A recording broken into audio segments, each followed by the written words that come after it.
Monsieur le Président de la Confédération, Monsieur le Directeur général en intérim de l'Organisation des Nations Unies, Monsieur le Président du Grand Conseil, Monsieur le maire de la ville de Genève, Monsieur le Président de la Fondation pour Genève, Mesdames, Messieurs. Difficile, Monsieur le Président de la Confédération, d'ajouter une pierre à ce panégyrique. Surtout si cette pierre qu'on me demande d'ajouter ce soir au socle de la statue du commandeur est en réalité déjà entre vos mains. Cette pierre vient de loin, elle est homérique, elle est camusienne, elle roule, elle n'amasse pas toujours mousse. Mais vous, inlassablement, au pied de la montagne, face aux affaires du monde et de la Suisse, vous la ramassez. Même cabossée, vous la remontez. Sans faiblir, vous la faites rouler. Au soir du 9 février, dans la dignité qui cède à votre fonction et contenant vos sentiments, vous avez sobrement déclaré, en commentant le résultat du scrutin sur l'immigration, « Ce n'est pas la fin du monde ». La fin du monde, certainement pas, mais à nouveau, l'assurance du recommencement et d'un long cheminement. Ça oui, Sisyphe.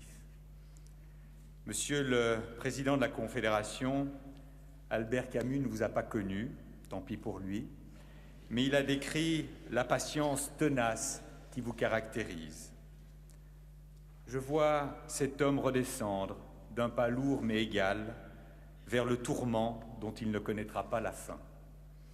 C'est dans le mythe de Sisyphe, l'essai apparu en 1942, 6 mois avant l'étranger, augmenté d'un texte de Kafka, lui-même tiré de la revue L'Arbalète. Appréciez l'enchaînement. Sisyphe, l'étranger, Kafka, L'Arbalète. Vous qui aimez larder vos discours de paraboles, je dis larguer, pas truffer, parce que le lard sec aux herbes appartient au terroir neuchâtelois, vous qui lardez vos interventions volontiers de métaphores, devriez trouver, dans celle que je vous propose ici, matière à vous reconnaître. Monsieur le Président de la Confédération, je vous vois souriant, cela fait partie de votre personnalité, et je me dis toujours avec Camus que si la lutte elle-même vers les sommets suffit à remplir un cœur d'homme, alors oui, vous devez être le plus heureux des hommes. Mais ne vous trompez pas, je ne parle pas ici de la lutte vers les sommets politiques que vous incarnez comme président de la Confédération suisse et parce que cette charge échoue à notre pays comme président de l'Organisation de sécurité et de coopération en Europe. Je parle de la lutte vers les sommets de vos idéaux, c'est-à-dire vers un accomplissement qui dépasse et transcende votre personne. Nous fêterons vendredi prochain le bicentenaire de l'entrée de votre canton, Neuchâtel, dans la Confédération.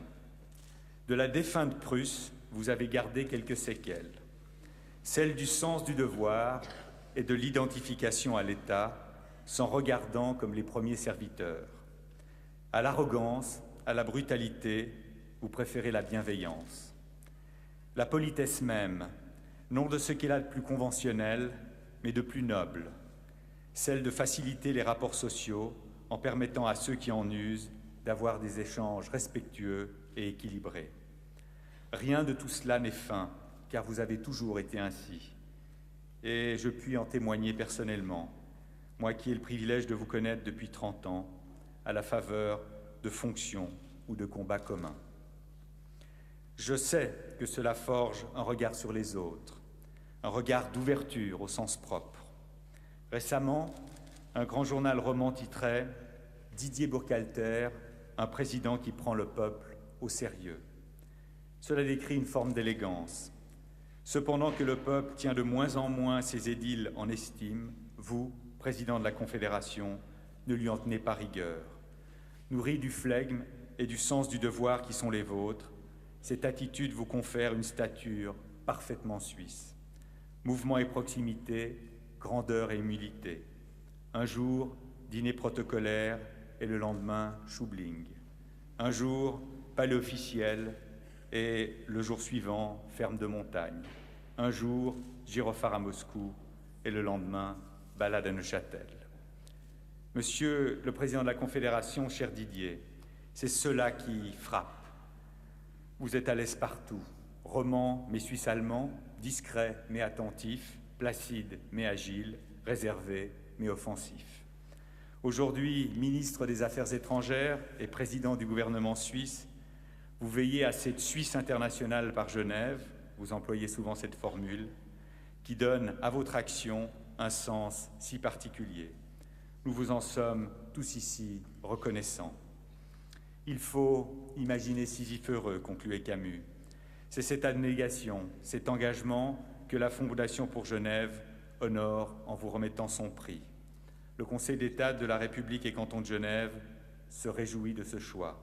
Avec lui, la cité entière vous salue ce soir, en ce lieu évocateur, la salle des assemblées du Palais des Nations de Genève.